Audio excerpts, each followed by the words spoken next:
Welcome, and thank you for standing by. At this time, all participants are in a listen-only mode. Today's conference is being recorded. If you have any objections, you may disconnect at this time.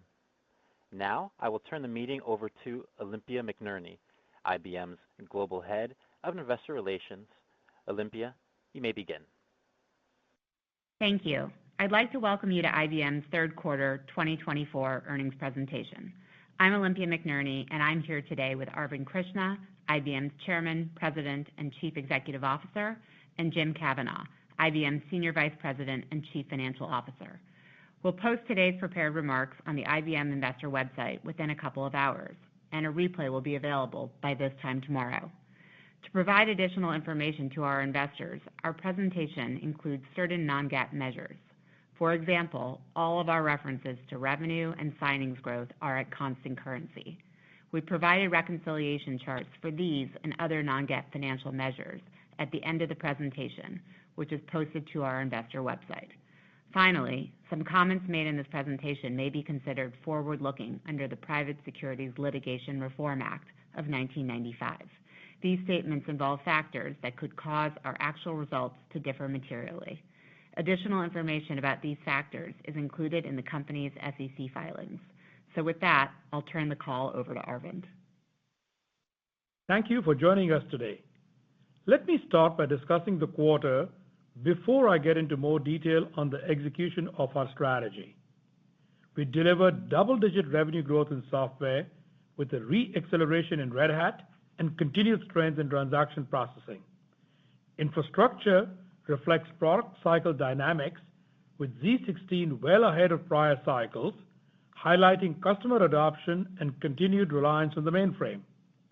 In consulting, we continue to navigate an uncertain macro environment with results at the lower end of our expectations. We generated strong operating profitability and the highest levels of first 9 months cash generation in many years, while overall revenue performance was mixed. We continue to reposition our portfolio towards a higher growth, higher margin business that is well positioned to address client needs around hybrid cloud and artificial intelligence. I'll start with a few thoughts on the macroeconomic environment. Technology spending remains strong. Businesses view technology as a source of competitive advantage, allowing them to scale operations, improve productivity, and drive growth. However, a pause in discretionary spending is impacting our consulting business. This is due to economic uncertainty, which stems from several temporary factors, including geopolitical issues, upcoming elections, and the changing landscape of interest rates and inflation levels. The consulting market remains dynamic, with significant opportunity as clients prepare for AI. Overall, we are confident in our business and our ability to capture these opportunities. Now turning to our performance. Software is nearly 45% of our total revenue, up from the high 20s in 2018, a testament to our focus on organic innovation and repositioning our portfolio. You can see this in our quarterly results as we delivered strong and accelerating software revenue growth of 10%, including Red Hat at 14%, 7 points of organic growth, and strength across our key platforms. Software segment profit margin was about 30%. Our recurring revenue base, which is about 80% of annual software revenue, continues to deliver strong growth. ARR for hybrid platform and solutions now stands at $14.9 billion, up 11% year over year. This quarter marks the 5-year anniversary of our acquisition of Red Hat, and I am proud of our accomplishments together. Since IBM announced the acquisition, Red Hat revenue has grown to approximately $6.5 billion, doubling in size and delivering a mid-teens CAGR. OpenShift scaled from about $100 million in ARR to $1.3 billion, expanding more than 10 times. Red Hat has also continued to diversify its global footprint, expanding into many new countries since acquisition. We continue to drive innovation, announcing new capabilities, including Ansible 2.5, RHEL AI, and OpenShift AI. Red Hat was also named a leader for the second consecutive year in the 2024 Gartner Magic Quadrant for Container Management. We continue to gain traction in enterprise AI. Our book of business related to generative AI is now over $3 billion inception to date, up more than $1 billion quarter over quarter. The mix is roughly 1/5 software and 4/5 consulting signings. This performance has placed us in an early leadership position, which is crucial at the onset of any technology shift. The AI portfolio we have built is designed to give clients a comprehensive set of tools to deploy AI within their enterprise. RHEL AI and OpenShift AI allow clients to build a consistent AI foundation based on open source technology, while watsonx provides an AI middleware platform. Our assistants are designed to help clients become more productive using AI across a variety of business processes, from code to HR, customer service, and more. Consulting is helping clients design and execute AI strategies. We also continue to see our infrastructure segment play a larger role as clients bring AI to their data. Choosing the right AI model is top of mind for our clients. IBM's Granite family of AI models are fit for purpose. Earlier this year, we released code models with 8 to 34 billion parameters. This month, we updated Granite models, making them approximately 90% more cost efficient than larger models. These models can be trained in weeks instead of months and are easier to fine-tune for specific tasks. Granite models are available on watsonx and Red Hat and are also integrated into offerings from partners like AWS, Salesforce, Qualcomm, and SAP. Globally, clients are turning to IBM to transform their operations with technology. This quarter, we announced new collaborations with NatWest, Telefonica, Samsung SDS, Toyota Systems, and many others. At the US Open, IBM delivered AI-generated match report summaries, and we are collaborating with ESPN to enhance their sports coverage through advanced AI insights. We also continue to deepen our relationships with key technology partners, including Dell, Intel, Microsoft, Oracle, Salesforce, SAP, and ServiceNow. We remain focused on delivering innovations to the market. For example, this quarter we announced Telum 2, IBM's next-generation processor for Z, and the Spire Accelerator, which will significantly enhance IBM Z's AI capabilities and processing power for enterprise-scale applications. Investment in emerging technologies also remains the focus for IBM. Earlier this month, we opened Europe's first IBM Quantum Data Center. This is the second IBM Quantum Data Center deployed globally, which will greatly advance our goal of expanding access to the world's most performant quantum computers. Before I conclude, let me touch on our outlook. The momentum in our software strategy can be seen in our year-to-date results. Our revenue guidance for the fourth quarter reflects this progress, balanced by macro dynamics in consulting and infrastructure product cycle dynamics. We remain confident in our free cash flow guidance, which we raised in July, driven by continued strength in our operating margin performance. Overall, our portfolio is well positioned to deliver an upward inflection in growth in 2025. I am excited about the opportunities ahead of us and will share more details with you in January. I will now hand over to Jim to walk you through the details of the quarter. Jim, over to you. Thanks, Arvind. In the third quarter, we delivered $15 billion in revenue, $3.8 billion of adjusted EBITDA, $2.5 billion of operating pre-tax income, and $2.30 operating diluted earnings per share. And through the first 9 months, we generated $6.6 billion of free cash flow. We are pleased with the solid operating profitability and free cash flow generation of the business.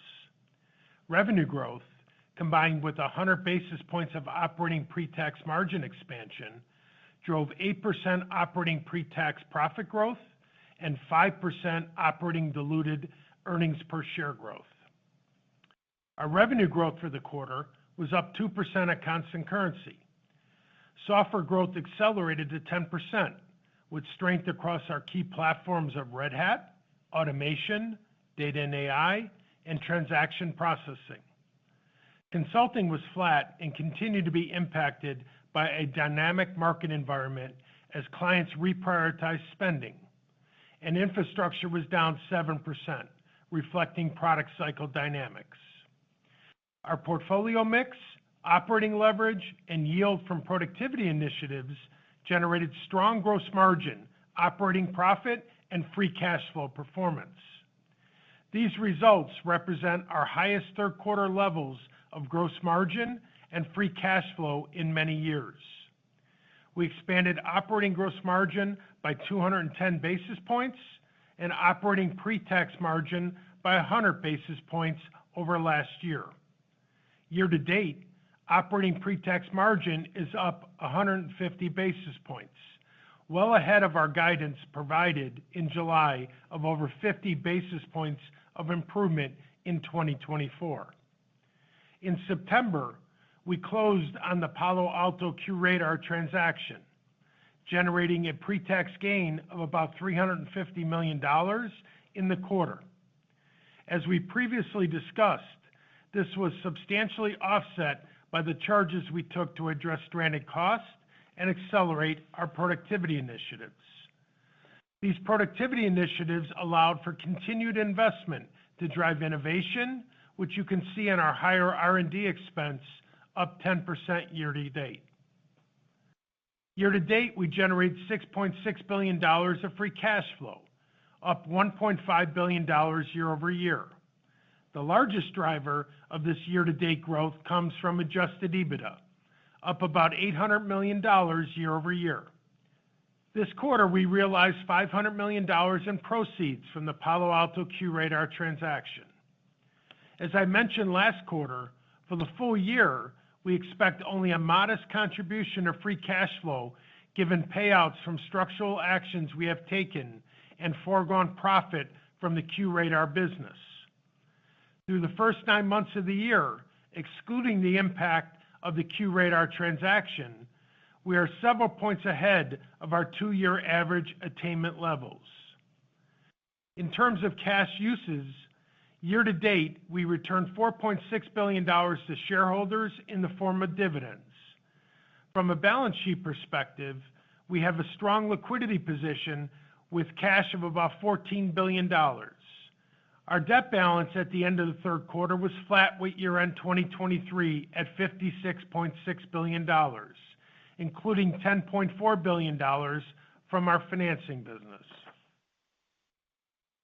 Turning to the segments, software revenue growth accelerated to 10% with broad-based growth across the portfolio.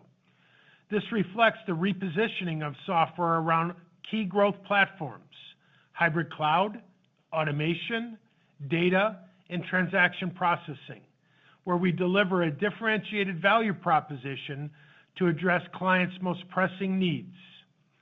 Growth this quarter was fueled by the same performance drivers we've highlighted throughout the year.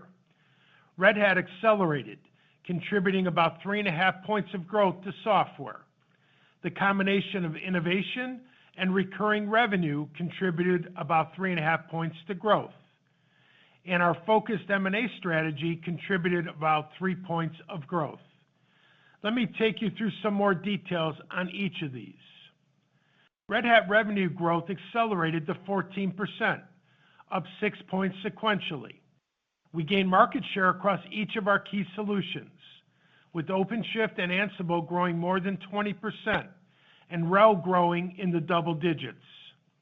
This strength reflects the demand for our hybrid cloud solutions as clients continue to prioritize application modernization on OpenShift containers and Ansible automation to optimize their IT spend and reduce operational complexity. We saw strong acceleration in Red Hat's subscription business, while the consumption-based services business stabilized, as we expected. Looking at our revenue under contract over the next 6 months, this metric continues to grow in the mid-teens as our annual bookings grew double digits in the third quarter. We are excited about the opportunities ahead of us, including generative AI, early client interest in our virtualization solution, and, after the deal completion, potential synergies with HashiCorp. We delivered strong growth in our recurring revenue base and are seeing momentum from innovation across our software portfolio. Hybrid Platform and Solutions ARR was $14.9 billion, up 11% year over year, driven by strength across automation, data and AI, and Red Hat. Transaction processing grew 9% in the quarter. Growing capacity, solid renewal rates, and continued customer interest in our new generative AI product, watsonx Code Assistant for Z, contributed to growth. We continue to invest in bringing innovation to market, launching new offerings like RHEL AI, Ansible 2.5, and updated capabilities to our family of assistants, including the recently announced watsonx Code Assistant with advanced features for enterprise Java applications. Red Hat also announced a partnership with Dell that makes RHEL AI the preferred platform for AI deployments on Dell PowerEdge servers. This innovation is driving organic growth acceleration, with increasing contribution from our core watsonx middleware in data and AI, watsonx Orchestrate, and IBM Concert in automation, and our AI embed strategy across our software portfolio. Revenue performance this quarter also benefited from recent software acquisitions.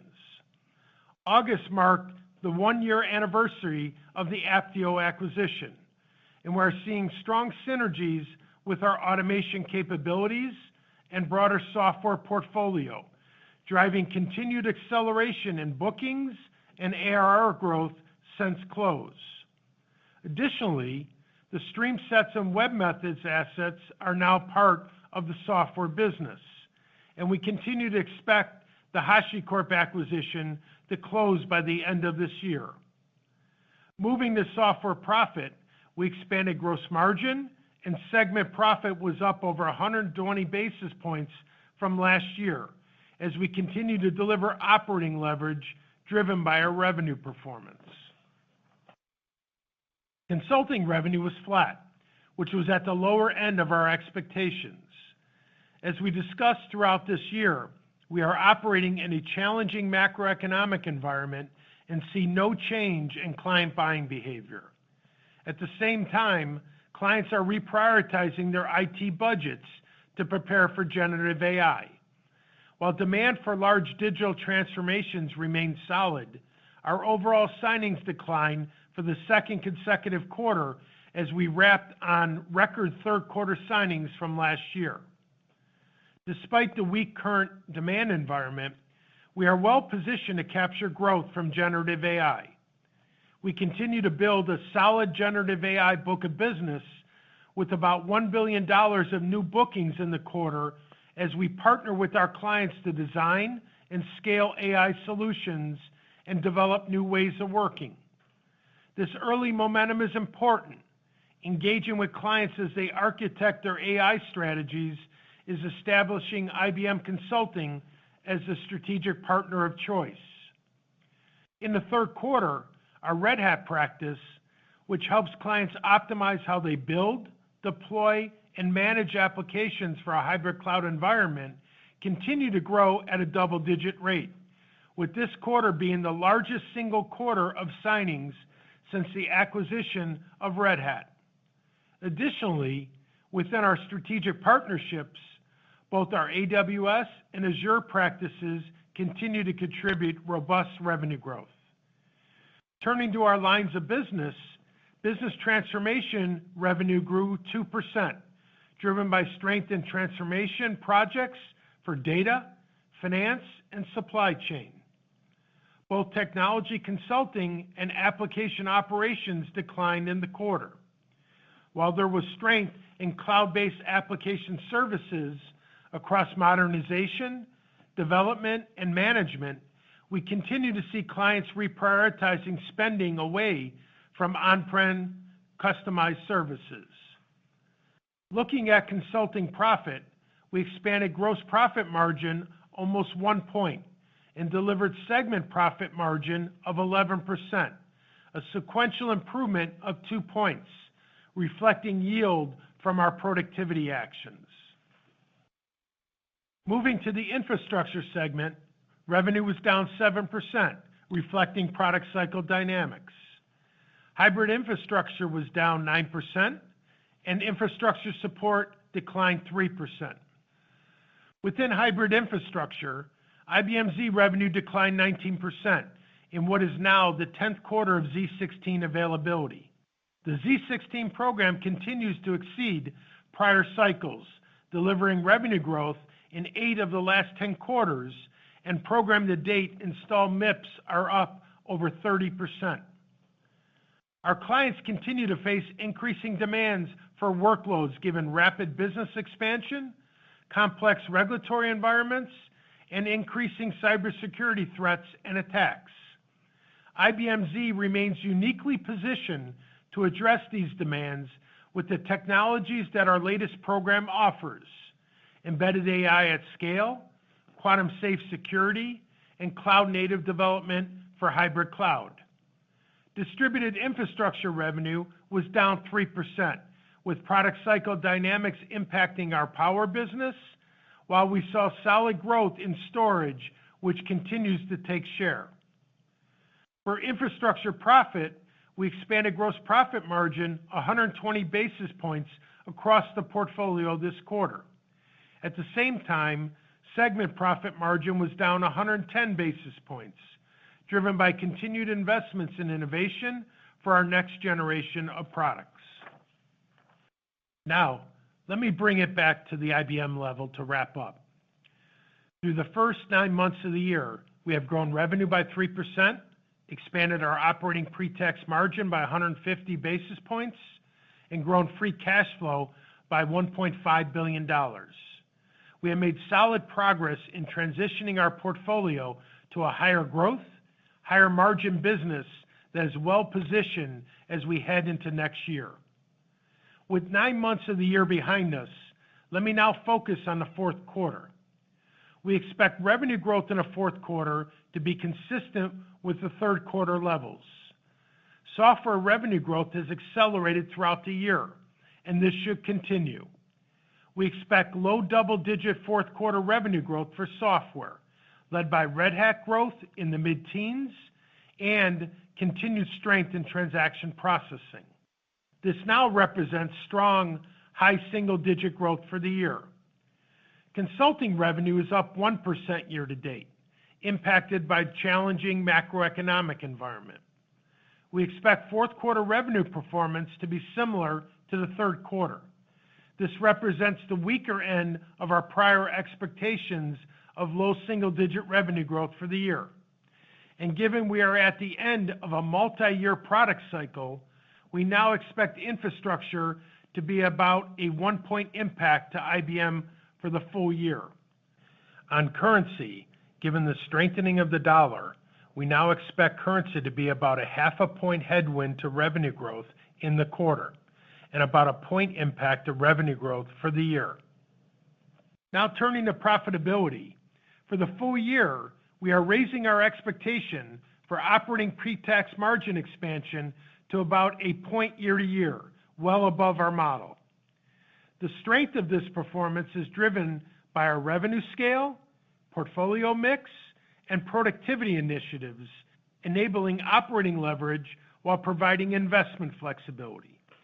Actions taken in the third quarter help accelerate our productivity initiatives, and we now believe we can achieve approximately $3.5 billion in annual run rate savings by the end of 2024, up from $3 billion. Drilling down on segment margins, we expect software segment profit margin to expand by well over a point for the year. Consulting segment profit margin is now expected to be flat, and we continue to see infrastructure segment profit margin in the mid to high teens. Consistent with last year, we are maintaining our full-year view of operating tax rate in the mid-teens range. For free cash flow, given the strength of our performance year to date, we remain confident in delivering greater than $12 billion of free cash flow for the year, driven primarily by growth in adjusted EBITDA. We are on track to grow revenue, expand operating profit, and grow free cash flow as we close out 2024. This positions us well as we look forward to 2025. We are confident in our portfolio and growth trajectory as we head into 2025, given the acceleration in software, the opportunities ahead of us in Red Hat, our new mainframe cycle and associated hardware and software stack, our generative AI positioning, and contribution from acquisitions. Arvind and I are now happy to take your questions. Olympia, let's get started. Thank you, Jim. Before we begin the Q&A, I'd like to mention a couple of items. First, supplemental information is provided at the end of the presentation. And then second, as always, I'd ask you to refrain from multi-part questions. Operator, let's please open it up for questions. Thank you. At this time, we'll begin the question and answer session of the conference. If you would like to ask a question, please press star one on your telephone keypad. A confirmation tone will indicate that your line is in the question queue. You may press the star key followed by the number 2 if you would like to remove your question from the queue. For participants using speaker equipment, it may be necessary to pick up your handset before pressing the star keys.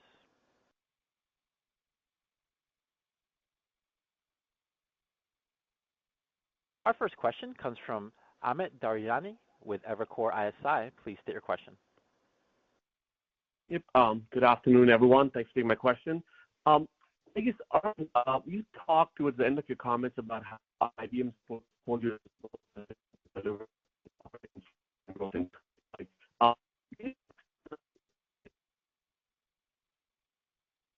up organically in 25, I assume. And if I think about the segments, I think the infrastructure side is somewhat easier to see with the Z17 cycle, but I'd love to hear your thoughts on, how does that inflection pan out on software and consulting, especially consulting after a few quarters of muted growth. Thank you. Hey, thanks, Amit. First, thank you very much for picking up on that comment on upward inflection for 25.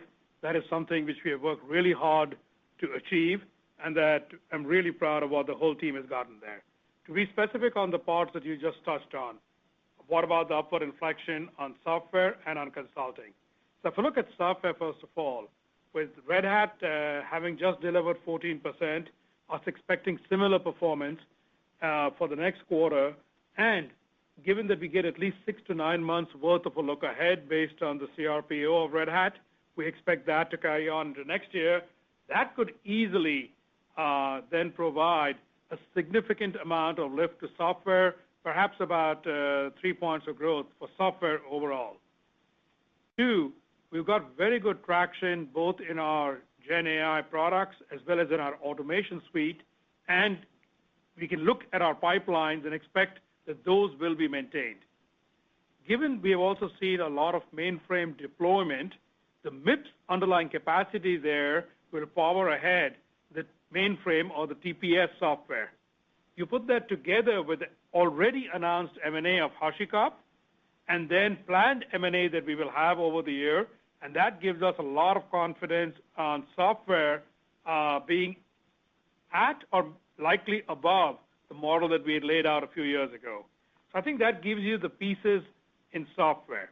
Now on consulting, I acknowledged in the call that there is some macro issues that will impact discretionary labor. So that is the piece that is there. But that is kind of baked in now to what we've been doing. But as we look forward, our bill-to-book ratio at 1.14 tells us that there is a lot of pent-up demand. As we see this Gen AI pipeline turn from signings into revenue, then we expect to see growth there. And we have a very healthy book of business with the hyperscalers and with our ISV partners, as Jim had talked about. We put all of that together, and we expect to see positive upticks on consulting. You'll note I'm not trying to quantify that as deeply as I did in software, but it will be upwards. Put that together with what we'll see in infrastructure, where we expect to see significant upticks starting likely around the end of the first half, and that gives us the confidence in 2025. Operator, let's take the next question. Our next question comes from Tony Sacconaghi with Bernstein. Please state your question. Thank you for the question. I just wanted to follow up largely along those lines, Arvind. IBM is a portfolio of many different things, and some years things go really well, like TPP this year, and other things don't go very well, like consulting this year. But if I look back at the last 4 years, and maybe that's not the right time frame, and correct me, growth this year will be 3% or less, and growth has been 3% in 3 of the last 4 years. And so I understand that the setup for 2025 is good because of the mainframe cycle and acquisition. But why should that not be viewed as a one-off, just like this year maybe as a one-off and being below your 4 to 6% model of less than 3% growth? And specifically for next year, do you think consulting signings will inflect positively in Q4? Because they've been negative the last 2 quarters. So if they don't start to pick up, then the leading indicator for consulting actually does not point to growth necessarily for 2025. So if you could address those questions, that'd be great. Thank you. Tony, look, let me build on the comments I made in response to Amit's question and then address some of the points you made, Tony. So I'm not sure I would acknowledge the 3% of growth only. While that has been true in many of these years, 2022 was definitely far above that. But let me acknowledge that was also perhaps a one-off with the Kyndryl revenue now being recognized as intercompany as opposed to intracompany. Now, despite that, we actually had higher revenue than that, despite what we explicitly modeled out for the Kyndryl piece. So, but let me acknowledge, at least in 2 of the last 4 years, it was around 3%. So what gives us confidence? So as I began to Amit's question, we've been really hard at work rebuilding our portfolio to be both sustainable and have a lot more value for our clients in terms of the innovation we are delivering them, as well as our ability to manage the cost and complexity that they have as they're all leveraging technology to drive a much larger part of their own businesses. That's kind of the macro. Then under that, the fact that 7% of our software growth this year was organic in this last quarter, not at all acquisitive, gives us confidence about how well that software is being used. 80% of our software is actually now on a recurring revenue basis. That is up significantly over the last few years. Those all tell us real demand in that part of the portfolio. If I turn around and say it's 80% there and it generated 10%, that gives us confidence on the organic base of software, even going into next year. And as far as we can see, the mainframe software will maintain perhaps mid-single-digit growth, not maybe high single-digit growth going into next year. But that gives us really good tailwinds for what we're trying to do there. And while I called out HashiCorp, which has sort of already been announced, we do expect, as we get through that deal, to do a lot more M&A, even going into next year. And since our cash flows have gone up from 4 years ago, that gives us more ability to do M&A without any other actions to speak of. On your consulting side, while the last year, and if I go more than 4 years ago, have been flat or negative, the confidence we're getting there is from the quality of the signings and from the yields that we expect. The overall signings this year have been lower than last year. But if the signings didn't yield, then they don't mean very much. So it's the yields we worry about and the backlog that we get that we worry about, and we are seeing those begin to turn. Note, I'm using the word begin to turn. I don't expect consulting to inflect like software and go into double digits, but I do expect it to turn into a tailwind for us in terms of being positive growth as we are going. And that's why I believe this may be a tale of two halves. The consulting may be very modest in the first half, but much better in the second half based on what we can see in terms of the signings, the offerings, and as the Gen AI book of business turns into real revenue across all of our clients. I hope that that gives you a sense. And I know we don't talk on infrastructure and you acknowledge the mainframe cycle, but I also want to call out credit. Inside the infrastructure business, there is also a recurring revenue business, which is our hardware maintenance business. And that is also a piece that has gone from being a headwind to potentially close to flat next year. So just in year to year, that could well be a 4 or 5 point tailwind on that part of the business. Operator, next question. Thank you. Our next question comes from Wamsi Mohan with Bank of America. Please state your question. Yes, thank you so much. Jim, in your comments, you noted no change in client buying behavior and consulting. But if we look at what happened with your AI book of business, which is up meaningfully, a meaningful part of that being in services, it would indicate that the underlying consulting business, X that, kind of deteriorated. So I was wondering if you could reconcile that comment with what's happening in consulting. And secondarily, you noted year-to-date PTI margin performance of 150 basis points improvement, but the fiscal year is guided to about 100 basis points. But you also noted sort of realizing $3.5 billion of annual run rate savings. So can you just talk about some of the profit dynamics in fourth quarter, how we should think about some of the puts and takes over there? Thank you so much. Sure, Wamsi. Thank you for the question overall. As Arvind and I said in the prepared remarks, we're obviously operating in a very dynamic, uncertain macroeconomic environment around the entire consulting market overall. Yes, we posted flat revenue growth overall. By the way, up 1% year to date, so slight deterioration. Underpinning that, I think there is multiple dynamics that are playing out. And let me try to unpack some of these. First, to your question about the opportunity statement. And yes, Gen AI, albeit we're very early in the cycle right now, we are very focused on ensuring we get an enterprise lead position in establishing consulting as a strategic provider of choice. And we're building that book. If you look at our book of business right now, we exited 90 days ago, IBM above $2 billion. That was about 75% consulting. Now we're north of $3 billion and about 80% consulting.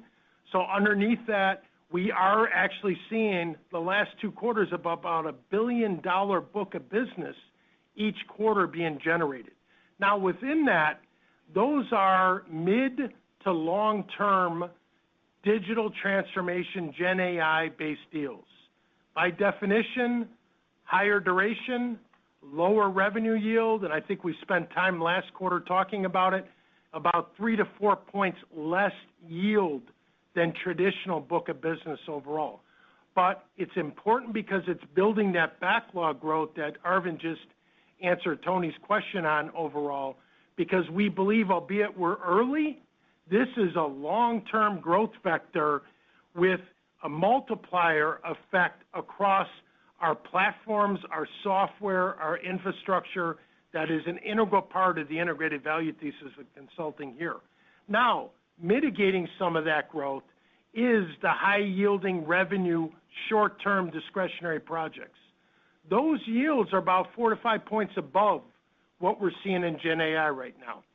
So I think you're seeing the early cycle dynamics that will put pressure and has put pressure on our top-line consulting revenue, and that's why we guided fourth quarter consistent. But more importantly, I would look at the glass half full. We are becoming the strategic provider of choice.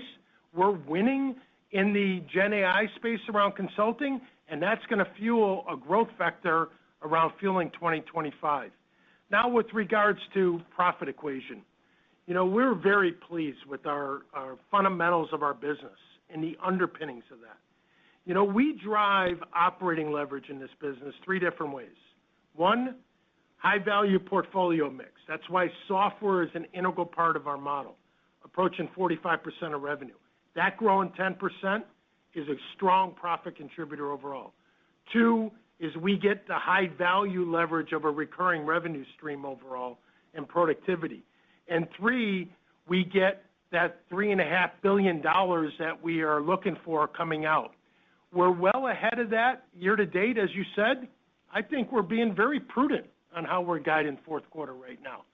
And we'll talk 90 days from now, and we fully expect, by the way, that all drops to the quality and sustainability of free cash flow. We're going to be up well over $1 billion with north of $12 billion this year, and we'll be set up very nicely for 2025. Operator, let's take the next question. Our next question comes from Ben Reitzes with Melius Research. Please state your question. Yeah, hey, thanks, guys. Jim, we previously spoken about high single-digit growth potential for free cash flow at this company. I was wondering, you've made a lot of comments about 2025. Do you think that's possible still in 2025, given the Hashi acquisition? And I want to also see if you can address it. If consulting were to remain flat, does the mix shift still support that? Thanks a lot.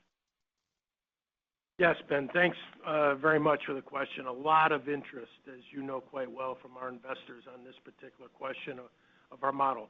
I'm not going to get into the specifics, as you would probably not expect me to, about actual quantification. I think Arvind and I have both said we feel very confident about our strategy, our portfolio, and our growth opportunities heading forward into 2025. But let's take a step back, right? 3 years ago, when we laid out our midterm model, Arvind transitioned this company from a no-growth company to a mid-single-digit company, a company that was roughly about 10 points of pre-tax margin, to a company that's going to exit this year in the high teens, growing 700 to 800 basis points over 3 years, and a company that was stagnant, the declining free cash flow, and will probably grow free cash flow, by the way, exiting 2024, pretty much on top of the absolute number we set in 2022. So I think we made a lot of progress. Now when you talk about going forward, we talk about upward growth inflection. All of you understand the portfolio mix composition in this business, the productivity mindset of what we drive in this company, and the competitive business model positioning, which I would argue we still have a lot of headroom to continue to grow. Our model has always been to drive operating leverage that enables us to drive free cash flow faster than revenue. And I would fully expect that even with the Hashi dilution that we all acknowledge. We are very excited. We're hoping to close that still by the end of the year, but that transaction stands on its own. Strategic value, the attractive financial model, and the synergistic value we get across our portfolio of software and consulting. And we've got that embedded in our model, and we still feel very confident growing free cash flow faster than revenue. Operator, let's take the next question. Our next question comes from Jim Schneider with Goldman Sachs. Please state your question. Thanks, and thanks for taking my question. I was wondering if you could maybe comment on the rate at which you're seeing consulting work and the consulting signings you do have translate into revenue and the sort of the time to commencement. Is that what's giving you a bit of an increased confidence on the inflection in consulting or the slow improvement in consulting going to next year? And then maybe just kind of separately talk about, if you could, the types of M&A targets you're thinking about in software and how that might be different than what you've done in the past. Are you thinking of things that are in any way different from the sort of open source and infrastructure and DevOps type of deals that you've done in the past and how that might be changing? Thank you. Great, Jim. Thank you. I'll take the first part of your question, and Arvind can handle the second part about the targeted areas around M&A. As we stated, we feel very good about the strong start in our Gen AI book of business around consulting. Let's just put some numbers to it, right? IBM north of $3 billion, growing over $1 billion quarter to quarter. The consulting book of business approaching $2.5 billion. You put that in perspective against the last technological shift that we can see within our business, that being hybrid cloud and Red Hat, and we're about 2x that run rate because we did about $1 billion in the first 12 months. So we're seeing a very nice acceleration, and we've talked enough about this being very early in the cycle.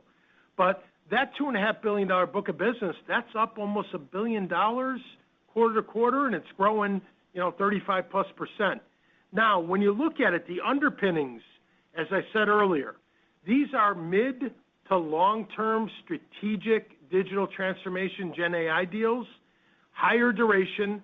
Durations are probably approaching high 40 months overall compared to a average duration in consulting that's in the low 20s. Point number one. Point number two, I talked about revenue yield being lower, about 3 to 4 points lower. Revenue yields kind of hovering around mid to high single-digit revenue yield, and again, that's about 3 to 4 points less than traditional.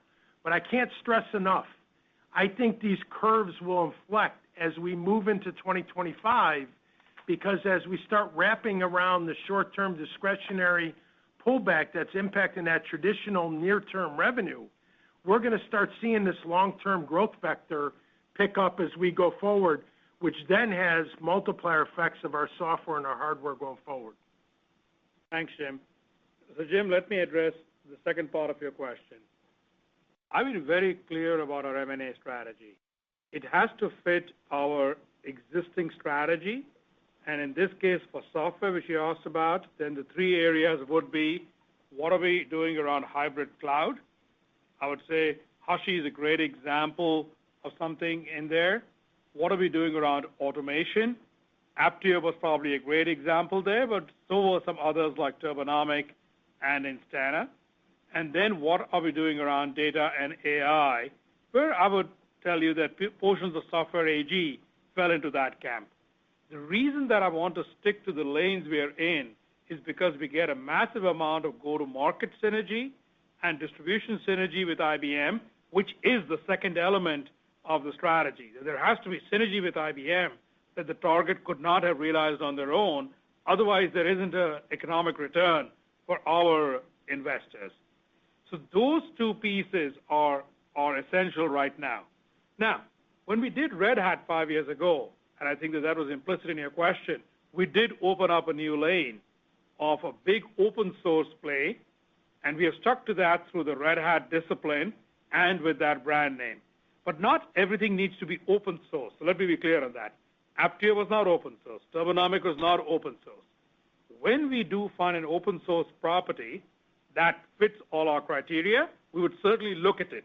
But that is not our lens or our filter on looking at things. The filter and lens on looking at things were the three areas that I mentioned as being our strategic fit. Now, Jim made a comment about 2 questions ago about there being headroom. We see a lot of headroom on these topics and helping people manage their infrastructure better, take cost out, reduce the labor complexity, leverage your data better, do AI at more cost-efficient methods than everything that we see today. As we go through all of this, once we begin to run out of headroom, then we might add some areas, but I don't see that happening for some years at this point. Operator, let's take the next question. Our next question comes from Brent Thill with Jefferies. Please state your question.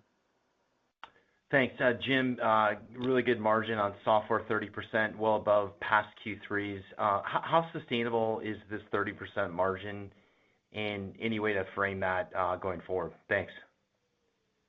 Yeah, Brent, thank you very much for the question. We're obviously very pleased with our software performance. It's core to our strategy overall. Software being about 45% of IBM's revenue composition and 2/3 of our profit. And most importantly, to Arvind's last question here that he just answered, integral to our hybrid cloud and AI platform-centric model. It's all built around software overall. By the way, you probably noticed we did hit the rule of 40 here in the third quarter. We feel confident that we continue to strategically reposition our business. And by the way, the margin inflection we've seen over the last 3 years in software has been both a combination of that revenue inflection of getting into more end markets with the strategic focus, both organically and inorganically, that Arvind talked about, hybrid cloud, automation, data, and by the way, the inflection of transaction processing, which I'll remind all of you is a high margin, high profit contribution overall. So that coupled with the productivity initiatives are enabling us with the financial flexibility to continue to invest in innovation while still generating margin and operating leverage going forward. So we feel pretty confident about that continuing. Similar to how I answered the earlier question, we see a lot of headroom in front of us on operating margin continuing both for IBM and for software. Okay, operator, let's take the next question. Our next question comes from Eric Woodring with Morgan Stanley. Please state your question. Great. Thank you very much for taking my question. Jim, I wanted to maybe ask the consulting AI question maybe a different way, which was last quarter you had noted that consulting AI projects were largely cannibalizing other areas of consulting spend. And I'm just curious, at what stage do you think these long duration signings turn into recognized revenue in some materiality that could really impact the trajectory of the consulting business? And then second, in what situation or environment would we see AI consulting projects turn from cannibalizing the traditional business to becoming incremental to traditional consulting? Thanks so much. Yeah, great. And thanks, Eric, for the question overall. As we talked about, the maturity of Gen AI, we're very early in the cycle. The key for us is to win this early leadership position and be the Gen AI strategic provider of choice. And I think we are carrying our own, to say the least, right now, given a $2.5 billion book of business. Now, with that, higher duration, lower revenue yield, there is revenue yield in the quarter. I don't want to leave anyone without the impression. It's just about 3 to 4 points below what our traditional are because of the longer duration. If I just do some of the mathematics around it very quick, first, we're going to start wrapping on the pullback when we started talking about the short-term pause in discretionary spending as clients are looking at cost productivity to fuel investment into Gen AI projects that have longer duration. We'll start wrapping on that as we kind of get through the first half of next year. That's point number one. Point number two, that inflection curve, when we just look at what we experienced historically with the Red Hat generation, because in every technological shift, human capital and consulting-based business, you're always going to see reprioritization. We've seen it with cloud technology shift. We've seen it with the internet.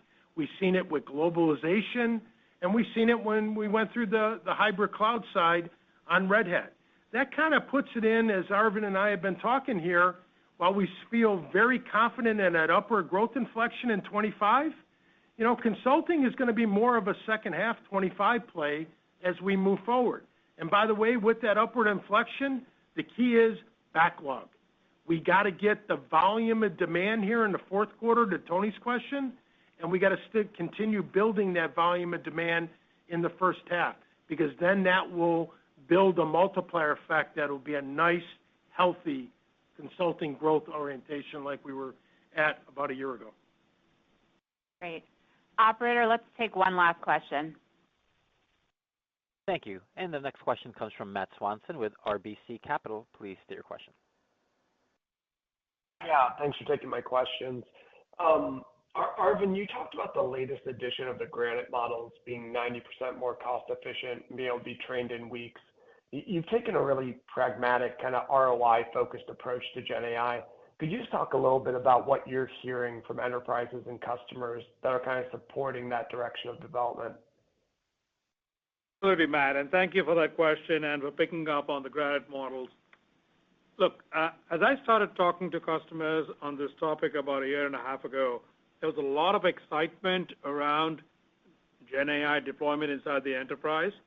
But you could see some people beginning to do the math and say, hang on, if I really use this at full scale for all of the transactions that happen inside our enterprise, then the bill could easily become tens of millions a day, which very quickly becomes multiple billions a year. And while that was advantageous to do it, they didn't see that kind of cost being affordable. So we sat back and said, how big do these models need to be? Because the size of the model determines or did determine previously performance as well as the cost. And so the question became, could we do a model that had tens of billions of parameters and was as good, but for a more constrained set of tasks? I'll kind of be a little facetious. Look, if you're running a big consumer model and you have no idea, is the person going to ask you to summarize a document or a piece of text, which they do, or they're going to ask you to write a poem or a haiku or translate Finnish to French? Okay, you got to have a model that does all those things. But if we need a model that can summarize a business document, but at much higher quality, that allows us to bring a model with about, in this case, to be precise, 8 to 30 billion parameters. That is as good as the biggest models for those tasks, but doesn't do all those other things. But for the enterprise, that does 100% of their use case, and literally in this case could run with 97% more efficiency. Then giving it to people with the indemnity, with the licensing, that they can actually refine it, and they don't owe the refinements or any improvements in the model back to us, we think is a winning hand as enterprises deploy more and more of generative AI. So with that, let me now wrap up the call. In the third quarter of 24, we accelerated our software performance, including Red Hat. We are excited about the positioning of our portfolio and our growth prospects for 2025. And we look forward to sharing our progress with you as we close out the year. Thank you. Thank you, Arvind. Operator, let me turn it back to you to close out the call. Thank you for participating on today's call. The conference is now ended. You may disconnect at this time.